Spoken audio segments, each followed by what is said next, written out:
सबसे बड़ी गलती कौन कर रहा है? मोदी जी। मोदी जी ये गलती छोड़ दो। पूछो कैसे? सनातन बोर्ड बनाओ, सनातन बोर्ड। अब वक्फ बोर्ड को मैं नहीं जानता भैया। बांग्लादेश के खिलाफ अगर कुछ और होता तो ये धरना प्रदर्शन पे बैठ जाते। ये बोलेंगे नहीं, ये चाहते हैं कि लड़ा के दूसरे को मरवा देना। 5 मिनट के लिए पुलिस हटा दो, बांग्लादेश को उड़ा दूंगा मैं। सक्षम हूँ उतना। इस सनातन के, सुनो, सनातन के मूत में इतनी ताकत है। सुन राहुल खान दोगले, कि अगर मूतेगा ये सनातन तो बह जाएगा तेरा बांग्लादेश और पाकिस्तान। दोगले सुन, राहुल खान पप्पू टफी, सलमान खान का कुछ टफी। सुन, जब तक राहुल खान जिंदा रहेगा तब तक भारतीय जनता पार्टी को कोई माई का लाल पैदा नहीं हुआ जो हरा करके दिखा दे। अत्याचार हो रहा है वहाँ के नागरिकों पे, लेकिन एक तुष्टीकरण के नाते, एक कौम के नाते तुम जो है मुसलमान उस हिंदू भाइयों के ऊपर जो अत्याचार हो रहा है तो नहीं बोलोगे। जैसे पाकिस्तान में हिंदू भाइयों के ऊपर अत्याचार हुआ, वहाँ उनको जबरदस्ती कन्वर्ट कराया गया, उनकी बहू बेटियों के साथ रेप हुआ। आज जो है पाकिस्तान में हिंदुओं की आबादी नगड़ के बराबर हो गई। नमस्कार सर, नाम क्या होगा आपका? ज्ञान प्रकाश पांडे। क्या लग रहा है कि बांग्लादेश में जो चीजें हो रही हैं? मैं तो भैया आपसे एक बात बताता हूँ कि शायद आपको इस चीज की जानकारी नहीं है कि हम चुप नहीं बैठे हैं। कौन?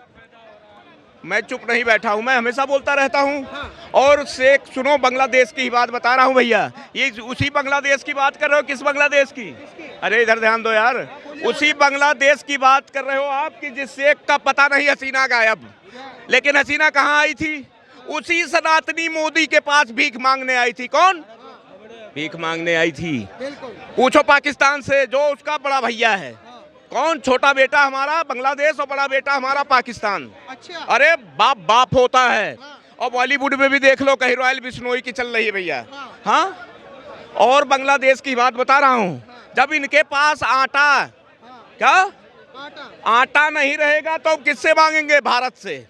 हमारे सनातन, हमारे हिंदू भाइयों से। आओ दादा इधर आओ, ये देखो, ये कट्टर हिंदू है और वो आटा बांग्लादेश में। अरे बांग्लादेश के सुन दोगले, अगर आटा कम पड़े तो इस सनातन से मांग लेना। सबसे बड़ी बात ये है कि जो वहाँ के चिन्मय दास हैं, क्या अब आवाज उठाने पे भी पाबंदी लगेगी? जिस तरीके से बांग्लादेश में पूजा करने पर, कीर्तन करने पर और जागरण करने पर 5 लाख रुपए का जजिया कर मांगा जा रहा है, क्या उस तरीके से मुगलों की जो पहले की चीज थी वो वापस बांग्लादेश में आ रही है? अरे यार, सबसे बड़ी बात यह है कि कौन, सबसे बड़ी गलती कौन कर रहा है? मोदी जी। मोदी जी ये गलती छोड़ दो। पूछो कैसे? सनातन बोर्ड बनाओ। कौन? सनातन बोर्ड बनाओ, सनातन बोर्ड। अब वक्फ बोर्ड को मैं नहीं जानता भैया। हाँ, कोई बोर्ड नहीं रहेगा हिंदुस्तान के अंदर, एक ही बोर्ड रहेगा, सनातन बोर्ड। बाकी बोर्ड की मोए मोए बहुत। देखो, हमारे बड़े भाई ने बहुत अच्छी बात कही, बाकी बोर्ड की मोए मोए। सुनो पहले ध्यान से। और हो सकता है 80 रुपए का कैप्सूल। किसका? 80 रुपए का। 80 रुपए का कैप्सूल। और खाएगा कौन? पूछो रॉयल बिश्नोई से। खिलाएगा, खिलाने वाला होगा 80 रुपए का कैप्सूल रॉयल बिश्नोई। और खाने वाले का नाम पूछो राहुल खान दोगले से। भाई साहब, बांग्लादेश में जो चीजें हो रही है आप उसको किस नजर से देखते हो कि मंदिरों के पुजारियों को भी जेल में डाला जा रहा है और पूजा करने पर 5 लाख रुपए का टैक्स लगा दिया गया? अगर जिस बांग्लादेश में इस तरह से हिंदुओं के ऊपर अपराध किया जा रहा है और अपराधी करने के पर कानून कार्रवाई से किया जा रहा है और हमारे हिंदुओं को बहुत छेड़खानी के साथ में हमारे बांग्लादेश में इतना अपराधों किया जा रहा है, वह हिंदू बहुत सताए गए हैं। इसलिए सनातन बोर्ड बनना होगा और जब सनातन बोर्ड बन जाएगा, एकदम सनातन बोर्ड के लिए हमारे हिंदू तैयार हो चुके हैं। भाई साहब, आपका नाम क्या होगा? अंकित पंडित। अंकित पांडे जी, आप कहाँ के रहने वाले हैं? मैं दिल्ली का रहना हूँ। आप बांग्लादेश की चीजों को देख रहे हो कि नरसंहार हो रहा है वहाँ पे, और हमारे देश की जो सत्तारूढ़ पार्टी है या विपक्ष पार्टी है वो चुप है। क्यों है चुप? वो हमेशा चुप रहती है। जब हमारे देश के सेनाओं को गर्दन काट के ले जाया जाता था तब ये नहीं बोलते थे। ये बांग्लादेश के खिलाफ अगर कुछ और होता तो ये धरना प्रदर्शन पे बैठ जाते। ये बोलेंगे नहीं, ये चाहते हैं कि लड़ा के दूसरे को मरवा देना। ठीक है, ये इन्होंने जो विपक्ष है शुरू से 70 साल से ही इन्होंने देश को बर्बाद कर दिया है। एक इनके दादा परदादा सब बर्बाद कर दिए। बहुत अच्छी बात कहा मेरे भाई ने, इसमें कोई शक नहीं है। और सुनो, अरे इधर ध्यान दो यार। सबसे बड़ी बात क्या है जानते हो क्या? मैंने आज तक भगवान से कुछ नहीं मांगा है ना, क्योंकि क्या चाहिए यार। लेकिन एक चीज जरूर मांगता हूँ, पूछो कैमरामैन उधर दिखाना, गौरी शंकर मंदिर, गौरी शंकर मंदिर में भोलेनाथ से एक ही चीज मांगता हूँ, राहुल खान की लंबी उम्र की दुआ। जब तक राहुल खान जिंदा रहेगा, कौन दोगले सुन, राहुल खान पप्पू टफी, सलमान खान का कुत्ता टफी सुन, जब तक राहुल खान जिंदा रहेगा तब तक भारतीय जनता पार्टी को कोई माई का लाल पैदा नहीं हुआ जो हरा करके दिखा दे, क्योंकि ये खुद जिताएगा। और सुनो, 1% वोट नहीं मिला किसको, पीके गिर पड़ा। पीके गिर पड़ा जानते हो किसका नाम है? केजरीवाल चोर का। और किसका? क्यों? हरियाणा का छोरा और दिल्ली में डिडोरा। यार क्या तुम भी हंस रहे हो क्या? अरे हरियाणा में चुनाव लड़ने गया था, लेकिन माँ कसम जलेबी फैक्ट्री राहुल खान की भी बंद हो गई और केजरीवाल का झाड़ू भी टूट गया भैया। हाँ, बांग्लादेश में क्या हो रहा है, कितनी प्रताड़ना हो रही है, क्यों मोदी जी या फिर क्यों राहुल गांधी क्यों नहीं बोल रहे? यार बांग्लादेश सुनो, पहले मैं कहता हूँ पूछो इस दोगले से। किससे? अरे 1 मिनट रुको, 5 मिनट के लिए पुलिस हटा दो, बांग्लादेश को उड़ा दूंगा मैं, सक्षम हूं उतना। इस सनातन के, सुनो, सनातन के मूत में इतनी ताकत है, सुन राहुल खान दोगले, कि अगर मूतेगा ये सनातन तो बह जाएगा तेरा बांग्लादेश और पाकिस्तान सपाचट। लेकिन फर्क यही इतना है, बॉलीवुड में एक ही हीरो है भैया, जानते हो किसको? सनी देओल पाजी। क्यों? क्योंकि वो सनातन है। और सबसे बड़ी बात सुनो, अरे यार तुम यार बीच में, सबसे बड़ी बात ये है, और कहीं रॉयल बिश्नोई और सब, रॉयल बिश्नोई, लॉरेंस बिश्नोई यार वही बात एक ही है। लॉरेंस बिश्नोई, आज से हम लोगों ने दिल में सोच लिया भैया कि अपने बच्चे को भी मैं ट्रेनिंग दूंगा, लॉरेंस बिश्नोई बनो तुम। हाँ, लग रहा है बांग्लादेश की तरह यहाँ भारत देश में भी हालात होंगे। गाय हमारी माता है, उसको कुछ नहीं आता है, और तुम गैया भैंसे मांस खाओगे यार तो तुम्हें मैं बख्शूंगा? अरे काट ढालूंगा। अगर तुम पत्थर चलाना जानते हो तो हम गोली चलाना जानते हैं भैया, सीधी बात है। 80 रुपए का कैप्सूल, कौन? 80 रुपए का चैलेंज दे करके कह रहा हूं, देख राहुल खान दोगले, कौन? राहुल खान दोगले तू देख, थूकता हूं तेरे मुंह पर, अपने दादी से पूछ ले। सुनो, पूछो राहुल खान दोगले से, एक ही बार सनातन के साथ किसी ने गद्दारी किया था, किसने? राहुल खान की दादी ने, और पहुंच गई थी कहां? परलोक। मेरा सवाल ये है कि बांग्लादेश में एक इस्कॉन मंदिर के एक जो पुजारी हैं उन्हें गिरफ्तार कर लिया गया है, सबके मुंह पर ताला लगा हुआ है, कोई कुछ नहीं बोल रहा। बांग्लादेश के अल्पसंख्यकों के ऊपर अत्याचार हो रहा है, वकीलों से मिलने नहीं दिया जा रहा। किस तरीके की चीज़ें हैं? अगर फिलिस्तीन में कुछ भी होता है तो आवाज़ें उठती हैं, बराबर में बांग्लादेश के अल्पसंख्यकों के ऊपर अत्याचार हो रहा है, तब भी कोई कुछ नहीं बोल रहा। यही तो विडम्बना है। आज तक पाकिस्तान इतनी क्रूरता फैलाता रहा, जम्मू कश्मीर में हमारी सेनाएं मरती रही, देश में इतने बम विस्फोट होते रहे, कभी कांग्रेस पार्टी ने पाकिस्तान के खिलाफ एक शब्द बोला? क्यों नहीं बोला? क्योंकि वहाँ उनके वोट बैंक खिसक जाएंगे। ये वोट बैंक की राजनीति है। ये आज अच्छे जो उलेमा हैं, जो इनका इस्लामिक स्कॉलर हैं, वो आके बयान दे रहा है कि बांग्लादेश में हिंदुओं के साथ जो हो रहा है रुकना चाहिए, वो बयान दे रहा है, वो अपनापन दिखा रहा है। लेकिन ये जितने विपक्ष में बैठे हैं, चाहे राहुल गांधी हो, चाहे अखिलेश यादव हो, चाहे आरजेडी हो, जितनी भी पार्टियां, एक शब्द इनके मुंह से नहीं निकला है कि बांग्लादेश में जो हिंदुओं के साथ हो रहा है वो बंद होनी चाहिए। और उसके लिए सरकार तत्पर है, काम कर रहा है। और बिल्कुल बांग्लादेश को अगर नहीं माना तो वही हाल होगा जो आज पाकिस्तान का हो रहा है। ये कट्टरपंथी फैलाना बंद करे, कट्टरपंथी वहाँ, ये यूनिट सरकार वो घबराया हुआ है कि अगर वहाँ पर में हम तो अगर इलेक्शन करवाते हैं तो शेख हसीना भारत में बैठ करके चुनाव जीत जाएगी, और आने के बाद यहाँ पर में फिर हम लोगों के साथ क्या होगा, ये डर के कारण वहाँ बांग्लादेश में ये हिंदुओं के साथ हो रही है। और उसके साथ भारत सरकार कंधे से कंधे मिला के खड़ा है और अब नहीं होने देगा। अब बिल्कुल तैयारी के साथ भारत खड़ा है। और ये रही विपक्षी, ये विपक्षी हैं ही नहीं ये हिंदू। अगर ये हिंदू होते तो हिंदू देश में भी जहाँ हताहत होते, कहीं जाते हैं। आप देखें, राम गोपाल मिश्रा मर गया, उसके गए वहाँ पर में कन्हैया कुमार का गर्दन काट दिया, वहाँ गए। लेकिन आज क्यों संभल में जाने को तैयार हैं? क्योंकि इनके वोट बैंक का सवाल है। ये वोट बैंक के लिए पीछे कुछ भी करने को तैयार हट गया।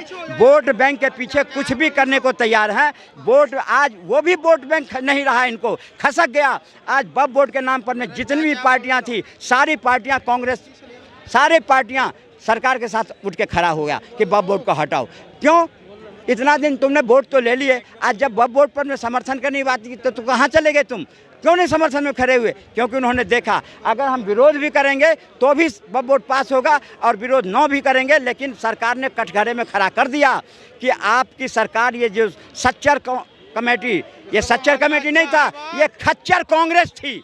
ये सच्चर कमेटी नहीं, ये खच्चर कांग्रेस ने सारे जो नियम बनाए, संविधान को ताक पे रख के बनाया। आज संविधान के अनुसार सारे काम हो रहे हैं, इसलिए मुंह की खानी पड़ रही है और संसद छोड़ के भाग रहे हैं। बांग्लादेश में अब 5 लाख रुपए का जजिया कर लिया जा रहा है। अगर आप कोई भी जागरण करते हो, कोई भी कीर्तन करते हो, तो आपको 5 लाख रुपए पे करने पड़ेंगे। क्या असर दिख रहा है? कोई क्यों कुछ नहीं बोल रहा? सब बोल रहा है, अंतर्राष्ट्रीय देख रहा है, विश्व देख रहा है इस बात को। ये जितने जजिया या फजिया ये सब धरे रह जाएंगे। आ रही है समय, सबका एक समय नहीं रहता। ये 1.5 करोड़ अगर वहाँ आबादी है हिंदुओं के, तुम उसे मार दोगे? वो समय था जो पाकिस्तान में 22 करोड़ को मार दिया, क्योंकि लोगों के पास इंटरनेट नहीं थी, इतने टेलीविज़न नहीं था, हिंदुस्तान के हिंदू देखते नहीं थे, बौखलाते नहीं थे, तुमने काट दिए। लेकिन आज के समय में अब नेट है, इंटरनेट है, सब कुछ है। अगर पाकिस्तान वाला हाल अगर बांग्लादेश में करोगे तो हमारी सेना चूड़ी नहीं पहन रखी है, हमारी सरकार चूड़ी नहीं पहन रखा है, अंतर्राष्ट्रीय जो हिंदू है वो चूड़ी नहीं पहन रखा है। बांग्लादेश के साथ ऐसी बर्बरता होगी जो 7 पुश्ते याद रखेंगे, और जो भी खा रहा है उसके हुक्का पानी बंद कर देंगे। तुम्हारे पास कुछ नहीं है, तुम भारत पर में निर्भर हो। और कब तक रहोगे हमारे हिंदुओं को प्रताड़ित करोगे तो भारत सरकार नहीं देखेगी, और तुम्हारे साथ वही हाल होगा जो आज पाकिस्तान कटोरा लेकर भीख मांग रहा है, तुम भी एक दिन भीख मांगोगे। सही कह रहे हैं ये लोग, कह रहे हैं भीख मांगोगे। 100%। और क्या करेंगे? जो अकर्मण्यता दिखाएगा, जो इंसानियत को रो देगा, जो अत्याचार करेगा, और अत्याचार हो रहा है वहाँ के नागरिकों पे, लेकिन एक तुष्टीकरण के नाते, एक कौम के नाते तुम जो है मुसलमान, उस हिंदू भाइयों के ऊपर जो अत्याचार हो रहा है तो नहीं बोलोगे। जैसे पाकिस्तान में हिंदू भाइयों के ऊपर अत्याचार हुआ, वहाँ उनको ज़बरदस्ती कन्वर्ट कराया गया, उनकी बहू बेटियों के साथ रेप हुआ। आज जो है पाकिस्तान में हिंदुओं की आबादी नगड़ के बराबर हो गई, तो आज पाकिस्तान भीख मांगने के कगार पे हो गया। आटे के लिए रोना, टमाटर के लिए रोना, तेल के लिए रोना, नमक के लिए रोना, ऐसे ही हाल बांग्लादेश की भी हो जाएगी, इसमें कहीं कोई संशय नहीं है। 5 लाख रुपए का जजिया कर सही है क्या बांग्लादेश में? और कोई कुछ नहीं बोल रहा। इस्कॉन के एक मंदिर के पुजारी हैं, उन्हें गिरफ्तार कर लिया गया। अब गिरफ्तारी भी संवैधानिक तौर पर नहीं, उनसे वकीलों को नहीं मिलने दिया जा रहा। तमाम जो आवाज़ उठाने वाले लोग हैं अल्पसंख्यकों की, उनकी आवाज़ को दबाया जा रहा है, और देश में चू तक की आवाज़ नहीं आ रही। इससे बड़ा और अत्याचार क्या हो सकता है? इससे बड़ा और राक्षसी अत्याचार मैं बोल रहा हूँ, राक्षसी अत्याचार क्या हो सकता है? जैसे राक्षस त्रेता में क्या कहते हैं, जो लौड़ासुर था और ऋषियों को तपस्या करने नहीं देता था, जाके सीधा खा जाता था। आज यहाँ कोई यदि अपनी आस्था मंदिर में, मस्जिद में भगवान पे है, कीर्तन भजन कर रहा है, तो तुम उससे टैक्स वसूलोगे, 5 लाख का जजिया कर वसूलोगे। तो जैसे लौड़ासुर का सर्वनाश हुआ ना, जाकर के राम के सबसे छोटे भाई शत्रुघ्न ने उसको मतलब ध्वस्त कर दिया, उसको नेस्तनाबूद कर दिया। उसको ही नहीं, पूरे लौड़ासुर के अहंकार को, वहाँ के राक्षसियों को मतलब ख़त्म कर दिया लौड़ासुर का वध करके, और वहाँ पे एक अमन चैन वाली सरकार स्थापित की। ऐसे ही एक दिन आएगा बांग्लादेश में भी एक अमन चैन वाली सरकार आएगी और हिंदुत्व का झंडा बुलंद करेगी। भाजपा हो या विपक्ष, कोई क्यों कुछ नहीं बोल रहा? खुलेआम क्यों नहीं बोल रहा? अगर चाहे तो मोदी जी देश के 2 टुकड़े करा सकते हैं बांग्लादेश के, क्यों नहीं करा रहे? क्या आपको लगता है कि मोदी जी में भी कहीं? देखिए ऐसा है, ऐसा नहीं बोल रहा है, लेकिन प्री प्लानिंग की very importance for get the success. मैं इसी पे एक लाइन बोल देता हूँ, मेरी लिखी हुई लाइन है, जैसा कि आप जानते हैं मैं कवि और लेखक भी, मां सरस्वती की कृपा से। किसी भी लक्ष्य को प्राप्त करने के लिए सबसे महत्वपूर्ण बात उसकी शुरुआत है, फिर धैर्य, हिम्मत और हौसले की बात है। इसके साथ प्रयास की दिशा अगर ज्ञात है और यह सब है जिसके अंदर उसे लक्ष्य पाने से रोक पाना नहीं किसी भी शख्स की औकात है। बांग्लादेश में कत्लेआम हो रहे हैं और आप ये चीजें बोल रहे हो, सीधा जाके अटैक कर दें। सूझबूझ से जो काम किया जाता है, तो लग रहा है मोदी सरकार सूझबूझ से काम कर रही कोई न कोई प्लानिंग जरूर चल रही है, ये मान के चलिए आप। है भारत के अंदर। हाँ, आप बताइए, किसी को पता था जब 2019 में एकाएक घोषणा हुई कि वहां से अनुच्छेद 370 हटा दिया गया, किसी को पता था? भनक तक लगी? तो क्या एक दिन में सारा काम हो गया? प्लानिंग तो चल रही थी, 35 से हटा, प्लानिंग तो चल रही थी। तो ये प्लानिंग चल रही है, ये बता के नहीं होगी। एयर स्ट्राइक हुई तो जब हो गई तब पता चला, ऐसे ही जब हो जाएगा तब पता चलेगा। तब पता चलेगा। जिस तरीके से देखा, इन सब लोगों ने अपना वक्तव्य बहुत बखूबी रखा। आप क्या राय रखते हैं हमें कमेंट बॉक्स में जरूर बताएं। देखते रहे खबरें भारत। धन्यवाद। जय हिंद।